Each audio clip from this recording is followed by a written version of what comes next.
Здравствуйте, дорогие зрители и гости моего канала. Сегодня я хочу поговорить об общине Чихачева, куда мы ездили с семьей летом 2022 года. Наш канал посвящен семейному туризму. Мы ездим по разным городам, достопримечательностям, старинным, архитектурным и природным объектам. Бывали во многих святых местах, таких как Дивеево, Оптина пустынь, Гаденово, ну и многих других. Одним из недавно посещенных нами уголков России является религиозная община в Чихачево. Наш канал могут смотреть в том числе и паломники, которым, возможно, будет полезна и интересна эта информация. Вот, поэтому я и решил записать это видео.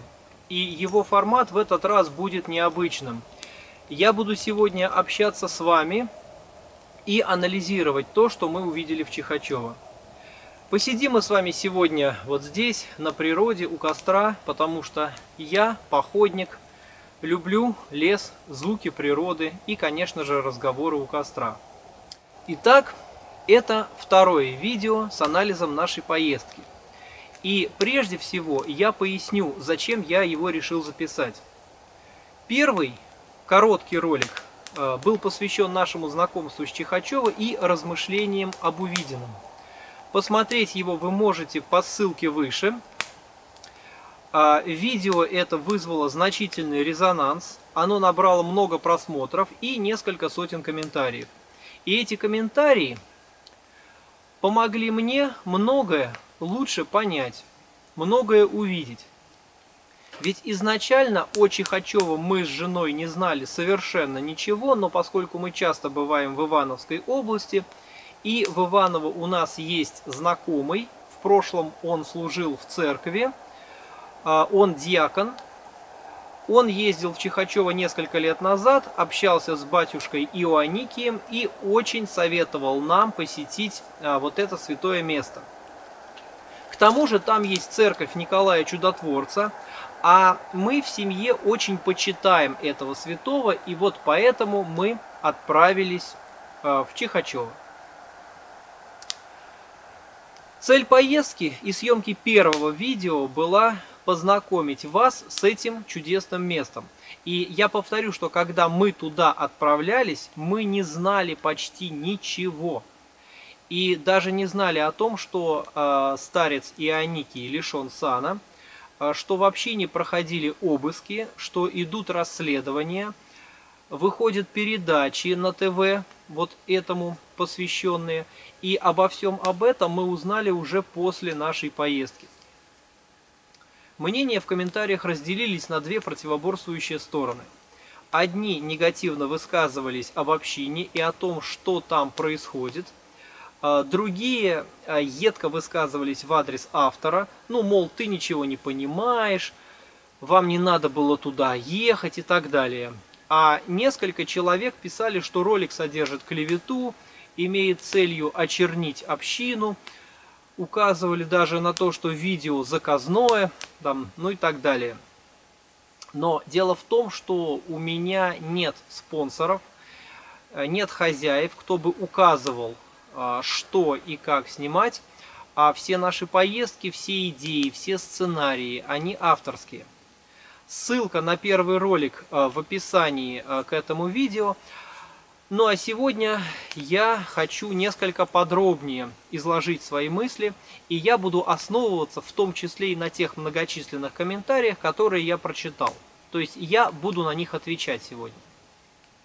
Конечно, я, как и всякий человек, могу заблуждаться. Никто из нас не совершенен, а все, что я озвучу, это исключительно моя авторская точка зрения. И тем более я никому ее не навязываю. Я самый обычный путешественник в свободное от работы время. Не являюсь экспертом в области религиоведения, православия, но мы часто путешествуем с семьей по святым местам, и наш канал посвящен туризму, поездкам, да и просто вылазкам в смысле на природу, где мы что-то снимаем, что-то показываем, рассказываем и советуем вам посетить то или иное место, ту или иную достопримечательность. Ну вот такое вступление, а теперь к делу. Сегодня очень противоречивая информация поступает относительно Чихачева и жизни внутри общины. Но нам не постичь того, что там происходит, пока мы не поймем, что есть дуальность бытия. Или знаете, вот как еще говорят, нет худа без добра и нет добра без худа. Наш мир диалектичен, и не следует однобоко судить, то есть видеть только приятное и не замечать неприятного, или предпочитать видеть только негативные стороны жизни, не замечая хороших. В нашем дуальном мире нет ни хорошего, ни плохого, а любая последовательность событий ведет к благу. Все непрерывно взаимодействует на общее благо ради одной единственной конечной цели, а эта конечная цель – единение с Богом. И чтобы понять истину, нужно рассмотреть проблему всесторонне. Исцеляются ли люди в Чихачево? Да, исцеляет Бог. Он направляет человека туда, где для него наилучшие условия исцеления. А старец, духовное лицо, он выполняет волю Бога. Потом, это святое место, где есть старый храм, куда и раньше приходили люди, плюс постоянная молитва, физическая работа на свежем воздухе. К тому же тут есть определенные правила, дисциплина, ограничения, запреты. И все это сдерживает желание и привязанности тела и дает возможность задуматься о своей жизни. Физические ограничения тела и запреты, они ведут к возвышению духовности человека. Это как пост. И человек начинает задумываться о духовной стороне своей жизни. Поэтому многие исцеляются, и исцелиться им суждено именно здесь. И, как говорит отец Иоанникий, люди попадают туда не случайно. Многие посетители Чихачева чувствуют, что им нужно ехать именно туда. И вот они туда едут. А кому-то нужны другие условия для духовного роста. И он поедет в другое место, к другому батюшке, например, или, скажем, вообще примет иное вероисповедание. Одна дама писала в комментариях примерно следующее. Слава Богу, что будучи там, то есть в Чихачево, хоть на несколько дней лишилась комфорта. То есть смена обстановки, выход за пределы обыденности существования и привычного, комфортного распорядка дня способствует очищению души и росту осознанности. Также многие говорят, что исцеляются по молитвам старца Иоанникия. Я думаю, что внутренние изменения, очищение и исцеление посетителя святого места происходит в зависимости от того, насколько благостно он настроен ко всему происходящему. Настроен благостно, и спится мягко, и работается плодотворно, и в душе радость, и здоровье возвращается. А если настроен неблагостно, то все наоборот, все плохо, все раздражает, все виноваты и так далее. В Чихачево, вот как пишут люди, приезжает много больных людей. Но и не только туда. Кстати, очень много больных и бесноватых мы видели в Свято-Троицком Серафимо-Дивеевском монастыре. Дивеево – это одна из главных православных святынь России. Кстати, наш рассказ о Дивеево и о тех испытаниях, с которыми мы там столкнулись, есть в видео вот по ссылочке выше. Как я говорил ранее, нет ни одного идеального человека, ни одного идеального общества, ни одной идеальной группы людей, ни одной идеальной общины. И если искать только изъяны или только хорошее, то найдется и то, и другое. Знаете, есть еще такая притча про пчелу и навозную муху. Притча, значит, такая. Однажды пчела и навозная муха полетели на поле. Пчела весь день летала от цветка к цветку и собирала нектар, а муха нашла коровью лепешку и ползала по ней весь день. Под вечер пчела вернулась в улей, а муха вернулась к своим сородичам. Пчелу спрашивают: «Расскажи, где ты была?» «Я была на лугу». А молодняк интересуется: «Луг? А что это такое? Расскажи». «Ах, это столько цветов, это столько чудесных запахов, это так много сладкого нектара». И муху спрашивают: «Где ты была?» «На лугу». «А что такое луг?» «Да, что там, в траве коровьи лепешки, вот нашла одну, проковырялась в ней целый день, да, так, ничего хорошего». А мораль сей басни такова: давайте же будем в большей степени пчелами, нежели мухами. Кстати сказать, многие журналисты и средства массовой информации работают вот как раз по принципу навозной мухи. Приедут, ничего хорошего не увидят, откопают всякую грязь, ну и делают сенсацию.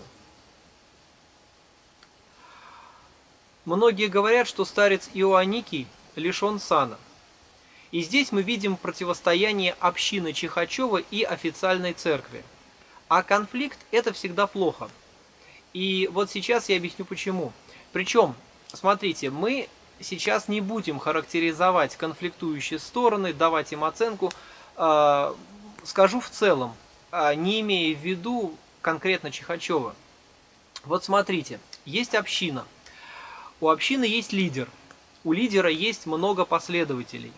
Но у самого лидера есть конфликт с вышестоящей инстанцией, а в данном случае с официальной церковью. И что тогда происходит? Значит, часть последователей встают на защиту лидера, другая часть встает на сторону вышестоящей инстанции. И тут начинает раскручиваться конфликт двух противоборствующих сторон. В частности, некоторые люди начинают негативно настраиваться, отзываться негативно об официальной церкви, а именно, многие комментаторы под видео негативно отзывались в адрес Русской Православной Церкви, в адрес Патриарха Московского и всея Руси. А потом, что дальше? А дальше другие настоятели или другие лидеры общин, следуя примеру вот этого первого лидера, также восстанут против церковных властей. И такие случаи уже были, говорить о них я не буду. То есть конфликт с епархией, то есть с РПЦ, это как конфликт ребенка и родителя. Да, вот часто так бывает, что родитель трудный и с ним нелегко. Но если ребенок принимает его волю с любовью и уважением, тогда меняется и сам ребенок, и меняется родитель. А если ребенок восстает против родителя, то он таким образом не принимает его волю, то есть не принимает волю Бога. И вот тут нужно кое-что пояснить. Бог управляет миром через систему иерархий. Так, например, что-то необходимое для ребенка дается ему через родителей. Вышестоящая инстанция создает условия для нижестоящей. Об этом говорят и две библейские заповеди. Первая говорит: возлюби Бога превыше всего, и вторая: чти отца и мать своих, то есть говорит об отношениях к ступеньке выше. Официальная церковь – это власть.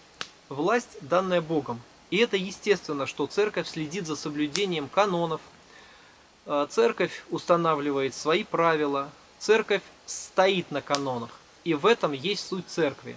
А иначе кто, как не церковь, будет стоять на страже нравственности, на страже семейных ценностей, отвечать за духовную сторону жизни прихожан? И церковь решает очень много задач.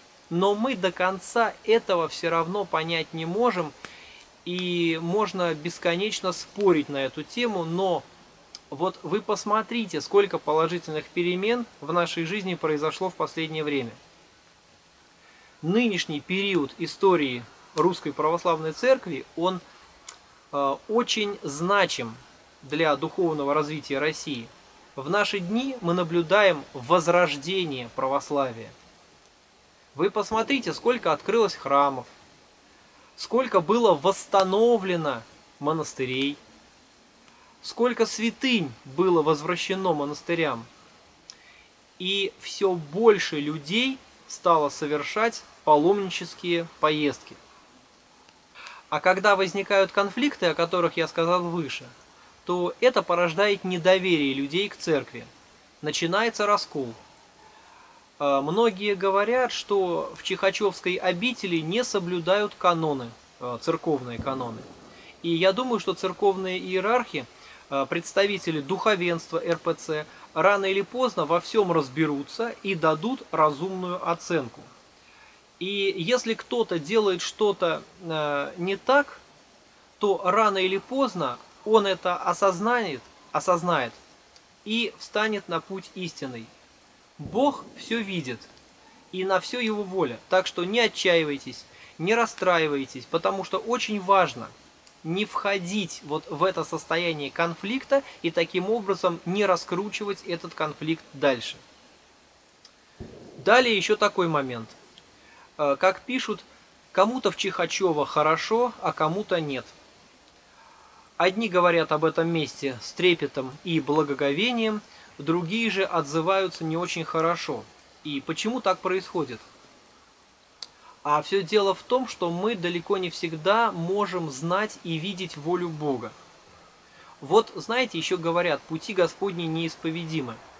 И если вам кажется, что где-то что-то не так, что что-то несправедливо, то нужно понимать, что в нашем мире все непрерывно взаимодействует друг с другом для достижения главной цели. А главная цель, это, как я говорил уже ранее, это единение с Богом. Вот повторю это еще раз. И мы не всегда сразу можем увидеть и понять волю Бога в тех событиях и в тех происшествиях, которые каждый день случаются. Нужно, чтобы прошло некоторое время. Поэтому, применительно к Чихачеву, хочу сказать, что если кому-то суждено приехать именно сюда и здесь получить исцеление или получить духовные ориентиры, то он окажется именно здесь. А кто-то поедет в другое святое место, например, в Троице-Сергиеву Лавру, и там найдет утешение и отраду. Вот. Ну или в какое-то другое святое место. В обители так или иначе создаются условия для очищения души и для прихода человека к осознанности. И если эта община существует, значит в этом есть смысл, и кому-то нужно оказаться именно в ней.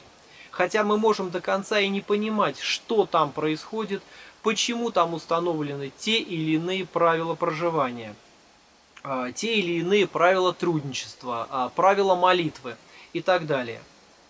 Старец Ионикий выполняет волю Бога в отношении тех людей, кто приезжает в Чихачево. Вот это принципиально важный момент, и это надо понимать. Если человек, приезжающий туда, настроен благостно, то он вливается в жизнь общины, он трудится, он молится, и в его жизни начинают происходить положительные перемены.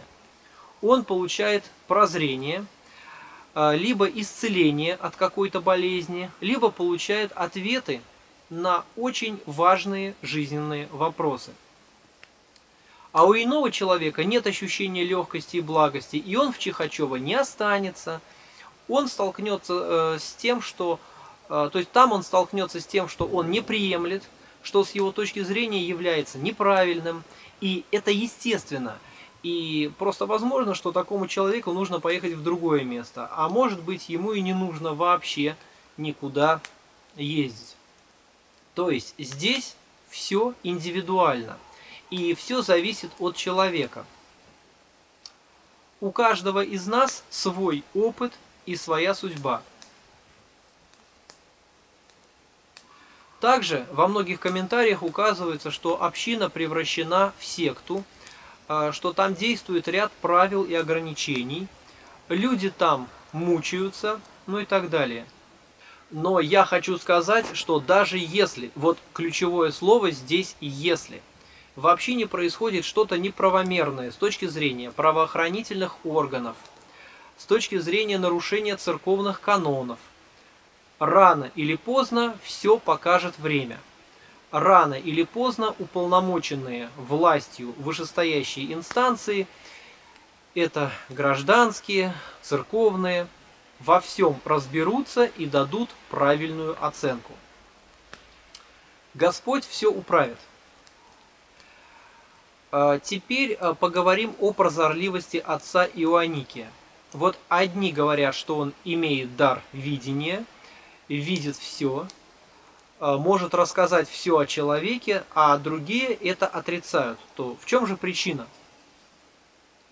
Чтобы разобраться в этом вопросе, для начала нужно понять, а кто дает этот дар человеку? Бог дает. Значит, по чьей воле проявляется этот дар и кто им распоряжается? Ответ тот же – Бог. Значит, многим людям через старца Бог дает возможность услышать что-то очень важное для самоосознания, для исправления, для того, чтобы встать на путь истинный. А кто-то, как я уже говорил выше, настроен неблагостно к старцу, сомневается, или приехал из любопытства, или хочет провести расследование, или хочет запутать прозорливца. Все люди разные, и такие люди не получат никакой важной и значимой для себя информации, и даже могут еще больше убедиться для себя в том, что никакого дара и вовсе нет, что все это выдумки. То есть, если вам суждено услышать что-то важное или получить знак свыше, то будьте уверены, Господь найдет того человека, из уст которого вы это услышите. И если посетитель монастыря гордый, самолюбивый, если желает проверить батюшку на предмет прозорливости, ему, наверное, не столько Бог нужен, сколько хочется утвердиться в своей правоте. Бог, возможно, и скорее всего не даст такому человеку что-то понять посредством уст старца. Ну да, приедет, убедится, скажет потом, да, старик ничего не видит, нет у него никакого дара, и уедет обратно. И вот об этом будет всем остальным рассказывать. Да, я там был, никакого дара не увидел, и он будет прав. Прав на своем мировоззренческом уровне и с позиции своего опыта. Еще надо сказать, что логика проявления способностей видения и прозорливости находится нередко выше понимания среднестатистического человека. Знаете, вот в Америке есть такой фонд Джеймса Рэнди, который выплатит $1 миллион тому, кто сможет доказать свои способности, свои сверхспособности в условиях научного экспериментального наблюдения. И пока еще никто так и не получил эту премию. А знаете почему? А потому что этот дар, он проявляется тогда, когда он действительно необходим, а не тогда, когда вам кажется, что это надо. Это принципиально важно.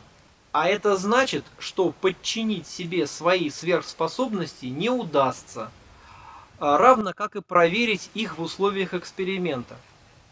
И проявляются сверхспособности по воле свыше. Поэтому дар экстрасенсорного видения невозможно подчинить служению себе и своему эго.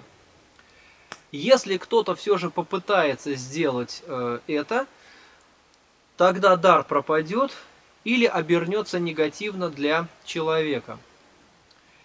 И еще такой момент. Многие пишут, что отец Ионикий сразу называет грехи посетителя.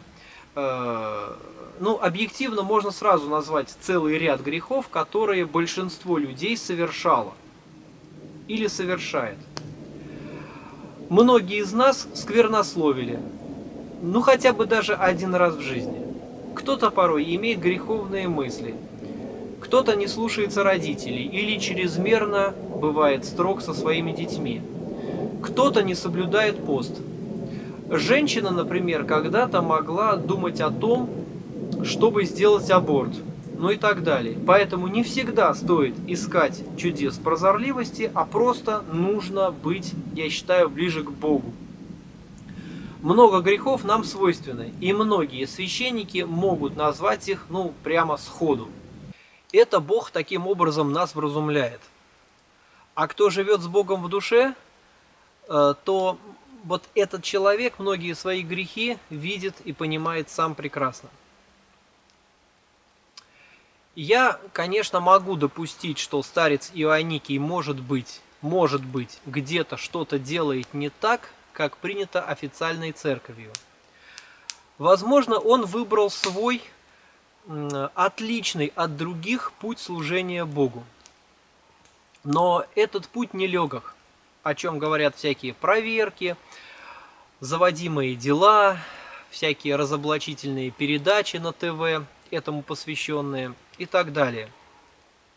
А может быть, все эти трудности – это Божьи испытания для отца Ионикия.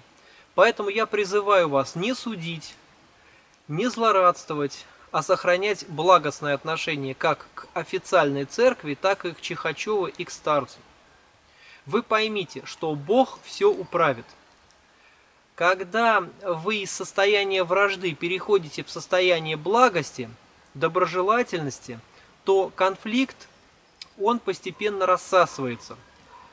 Приходит взаимопонимание, находятся точки соприкосновения, и все идет благостно. Не стоит лить воду на мельницу конфликта, которая разворачивается вокруг Чихачева. Опять повторю, если там происходит что-то не так, рано или поздно все нормализуется, момент истины настанет, и все будет ясно. Помните, как говорила Матронушка, каждая овечка будет подвешена за свой хвостик. Поэтому не судите, не надо. Относительно правил и ограничений в обители.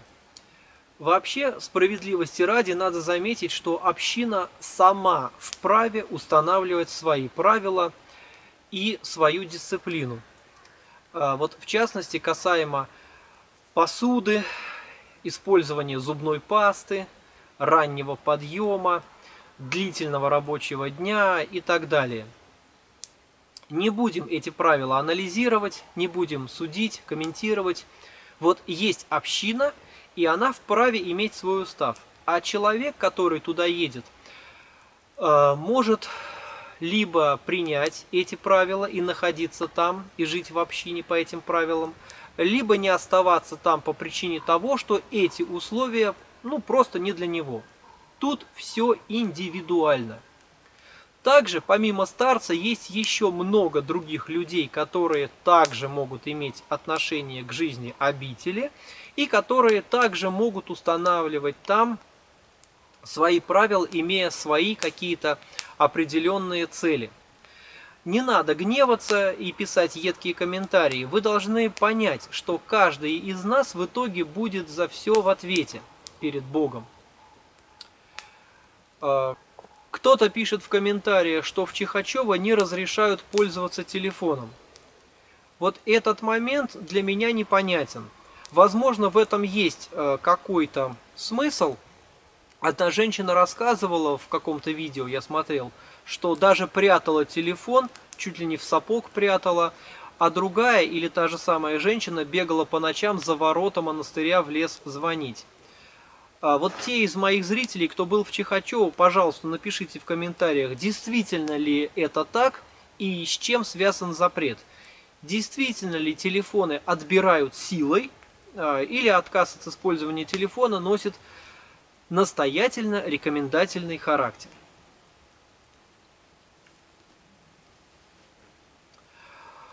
Далее. Многие в комментариях и на передачах в ТВ говорили, что людей удерживают силой, используют запугивание и так далее. Никак не могу это прокомментировать, но скажу, что забора и запирающихся ворот там нет. Мы свободно зашли на территорию и вышли потом обратно. Вот покажу вам фрагмент видео. Никаких ворот нет, можно свободно приехать, пройти на территорию, зайти в церковь. Правда, открыта только одна, новая, а старый храм закрыт. Кстати, когда мы были на территории общины, мимо нас проезжал молодой человек. По-моему, это был бригадир Трудников. Он поинтересовался, откуда мы приехали, предложил потрудиться. Мы были не против. К тому же у нас уже был небольшой опыт трудничества в Оптиной пустыне. А тогда у нас был свободный только один единственный день, причем скоро нам уже нужно было возвращаться обратно. И я говорю, что мы, возможно, приедем в другой день, а это, вот так сказать, ну, наш первый ознакомительный визит. Бригадир нам сказал: да, и я вас услышал, а вот сходите в трапезную, пока еще обеденное время, а то она скоро закроется. Ну, то есть, насильно там никто никого не держит, как я понял. Все люди, которые туда приезжают, остаются там добровольно. И вот захотел человек поселиться в общине на месяц, поселился на месяц. Но если бывают случаи, вот о которых говорили в нескольких программах на ТВ, что люди уезжают в общину и родственники их теряют и не могут связаться подолгу, объявляют в розыск. Да, вот тут что-то не так. По всей видимости, что-то не так с человеком, если он уезжает куда-то, и родственники его не могут найти. Ну, значит, знаете, такое отношение наплевательское к своим родственникам. Ну или родственники такие, в кавычках, очень добрые, от которых хочется куда-то подальше уехать. Ну вот вы сами подумайте, уехать от родственников, там, от жены, от мужа, от матери, от сына или дочери, и не выходить на связь длительное время, понимая при этом, что тебя ищут, что люди переживают, ну, это какой-то, прямо так сказать, эгоизм получается. Да, вам могут говорить, что вам надо остаться, что вы больны неизлечимой болезнью. Но если вы не чувствуете благостного настроя к жизни общины, и у вас есть своя воля, у вас есть свое понимание, у вас есть свой выбор, вы собрали вещи и уехали, и все. Смотрите, если вам где-то говорят остаться, и вы остаетесь, это может быть в двух случаях. Первое, если вы душой чувствуете, что вам это надо, что вам нужно здесь побыть, что это нужно для очищения вашей души. А второе, вы человек внушаемый, гипнотабельный, который не привык проявлять свою волю. И вы где-то глубоко внутри понимаете, что вам это совершенно не нужно, но вы боитесь отказаться. Вам неловко отказываться. И вот это уже плохо. И вот над этим надо работать. А если что-то отозвалось в сердце, вы чувствуете легкость, то вы остаетесь в Чихачево. Не понравилось? Уехали. Тут все просто. Ну, поезжайте тогда в другое святое место. Их, к счастью, очень много у нас в России. Возможно, там вы найдете для себя отраду и утешение. Поезжайте в Себино, на родину Матроны. Поезжайте в Гаденово, в Ярославскую область. В Дивеево, в Оптину пустынь. Много святынь на нашей русской земле. И на нашем канале, по мере посещения нами различных новых интересных мест, и святых мест в том числе, мы будем выкладывать новые видео.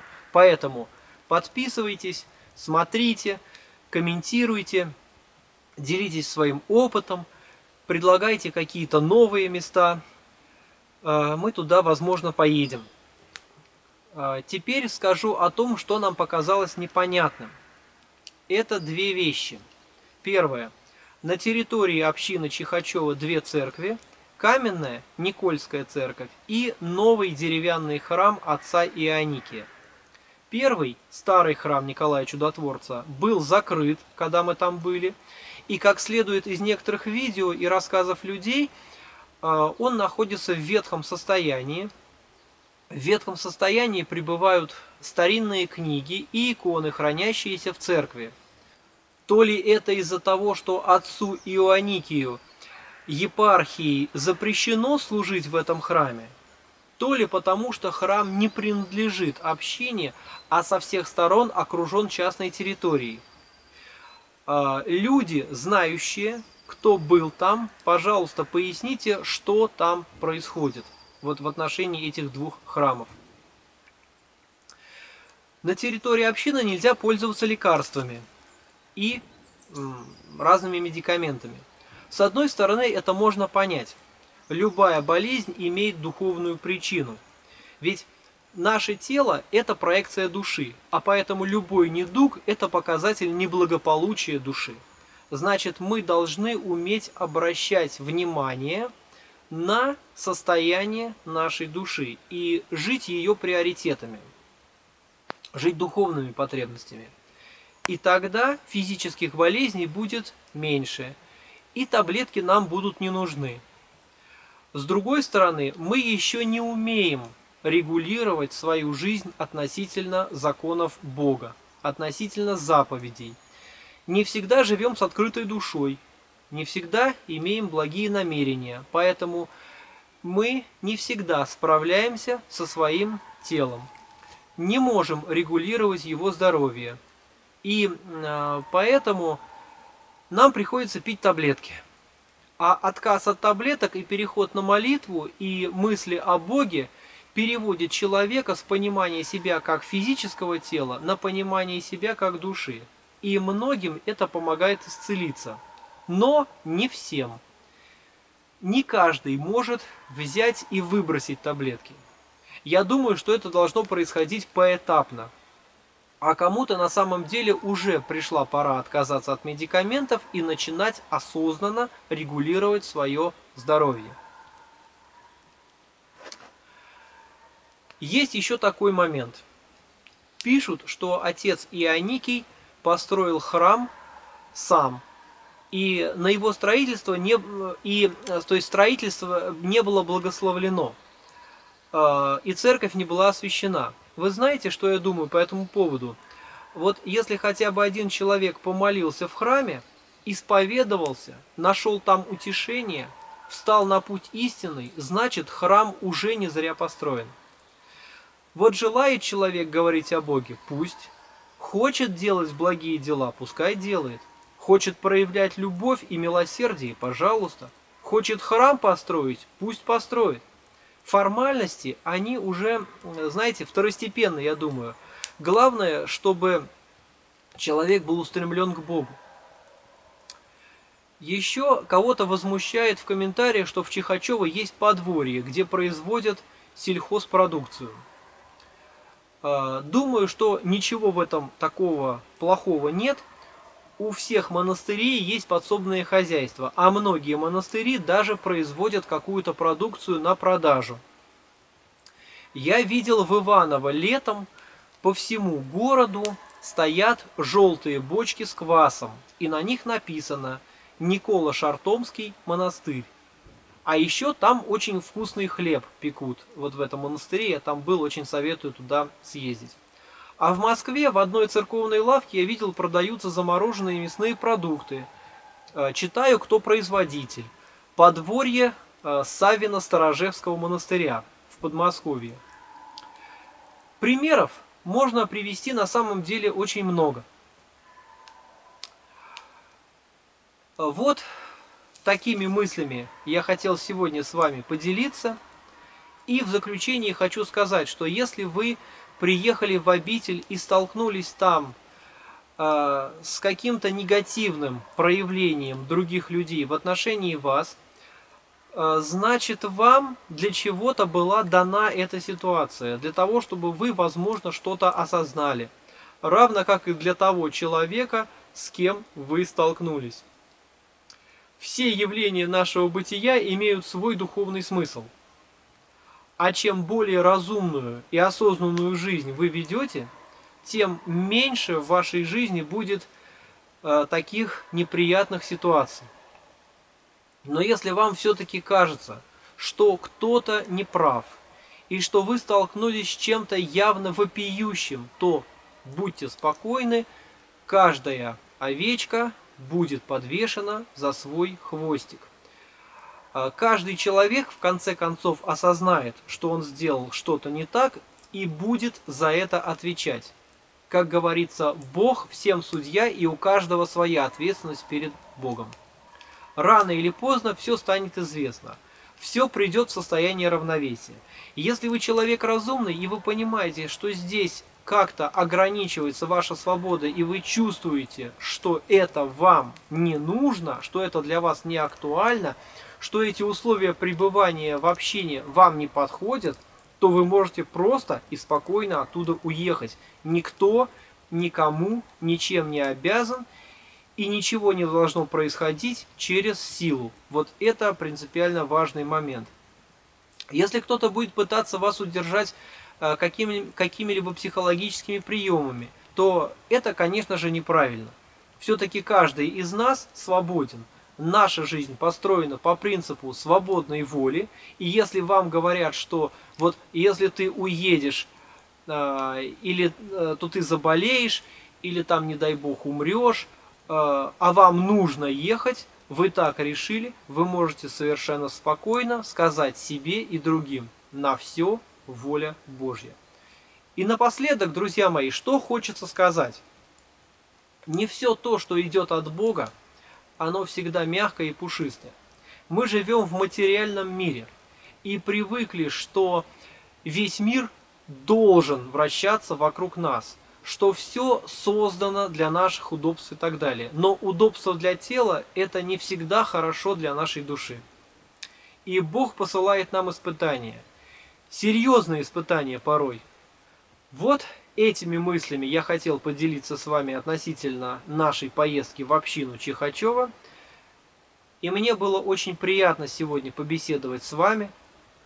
Если вы любите путешествия, любите открывать новые интересные места на карте нашей Родины, подписывайтесь на наш канал, путешествуйте вместе с нами. До новых встреч в новых видео. Пока.